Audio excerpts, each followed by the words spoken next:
ফরিদপুরে আজকে সফর হলো যে এখানে আপনারা বললেন যে আইন শৃঙ্খলা ইসে সবচেয়ে ভালো, এই জন্য এটা সফর হয়েছে যেহেতু আপনারা ফার্স্ট হয়েছে।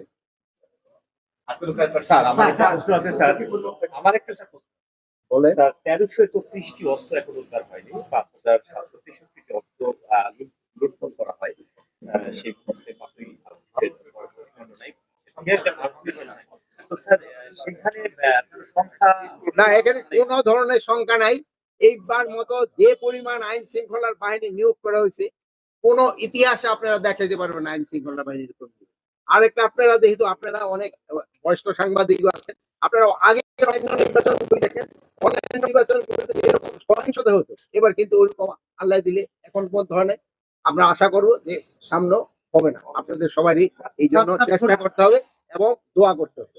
আরেকটা জিনিস হলো, আপনারা দেখছেন যে এবার অন্যান্য সময় আইন শৃঙ্খলা বাহিনী স্পেশালি সশস্ত্র বাহিনী এরা ভোট প্রাঙ্গণে যেতে পারতো না।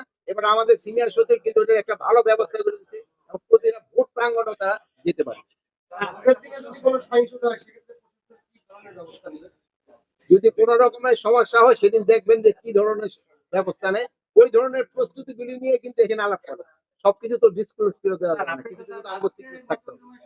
স্যার আপনি তো খুব ভালো পারফরম্যান্স রাখছেন স্যার, এবং মোটামুটি আমি যদি ভালো পারফরমেন্স রাখতাম তো আমার কুশলীটা পড়তেন না, তো আমারে তো জানাজা পড়ে দিতেন। বলেন তো সবচেয়ে খারাপ পারফরমেন্স। আমার একটা প্রশ্ন স্যার, সেটা হচ্ছে যদি নির্বাচিত সরকার সামনে আসবে ইনশাআল্লাহ, যদি নির্বাচিত সরকার আপনাকে স্বরাষ্ট্র মন্ত্রণালয়ে দায়িত্ব অফার করে, আপনি কি গ্রহণ করবেন? আমি এটা আপনার দিয়ে দেবো। এখন প্রার্থী সংশয় প্রকাশ করেছে যে বোরকা পরে ভোটদানের ক্ষেত্রে এক্ষেত্রে মুখ দেখানোর যে বিষয়টা, যে মুখ যদি না দেখে ভেতরে প্রবেশ করার সুযোগ থাকে, সেই ক্ষেত্রে কোন এখানে আমাদের এখানে শোনেন, এখানে আমাকে ক্লিয়ার ইসি তো ক্লিয়ার করতে, প্লাস এখানে তো মহিলা আনসারও থাকে। আচ্ছা, ভালো থাকেন, দোয়া করেন।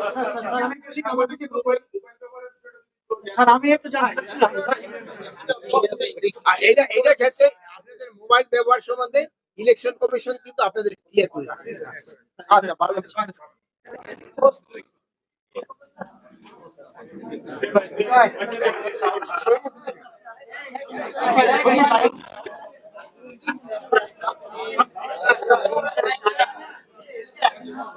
এই নাও নাও নাও